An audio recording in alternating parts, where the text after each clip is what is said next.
رحت. يعني هي مش حاجات شخصيه؟ لا طبعا.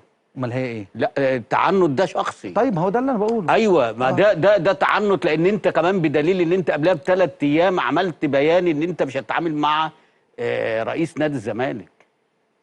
فانت يعني اللي حطيت نفسك في الشكل ده، انا ماليش دعوه برئيس نادي الزمالك، انا ليا بكيان، ليا مؤسسه اسمها مؤسسه نادي الزمالك، في عنده قيد اأيد، وانا بعد كده انا ورئيس النادي نتحاسب بعد كده ونتصافى بعد كده ونتخانق بعد كده، مفيش مشكله.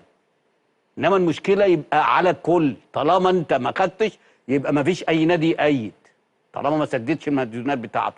انت سمعت الكلام ده؟ لو طلع النادي، لو طلع الاتحاد وقال لك ان كل الانديه تدفع الفلوس، كل لا الفلوس، هو قال لك كل الانديه سوت المديونيات بتاعتها الا الزمالك، ده بيان اتحاد الكوره. ده الكلام ده امتى؟ قبل القيد بيومين.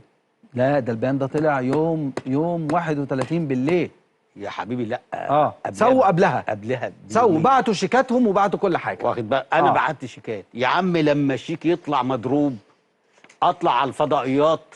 هو انا دلوقتي مش اتحاد الكوره ده له موقع على اليوتيوب وعلى له موقع رسمي؟ احط اقول ان ادي الشيكات طلعت مضروبه. واخد بال حضرتك؟ كل اللعيبه اتأيدت.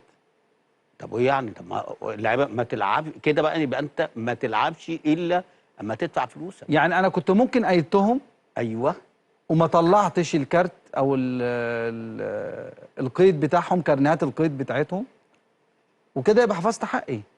يبقى حفظت حق الاتحاد. تدفع يلعبوا بالظبط كده، ما تدفعش ما يلعبوش. الله ينور عليك. ماشي، الله ينور بس عليك. برضه هقول لك نقطه هنا. الكلام ده اعمله مع كل الانديه، مش نادي الزمالك بس، عشان ما يبانش ان انت في مشكله. طب بينك. ايه تفسير كابتن رضا عبد العال، تفسير كابتن رضا عبد العال لهذه الواقعه؟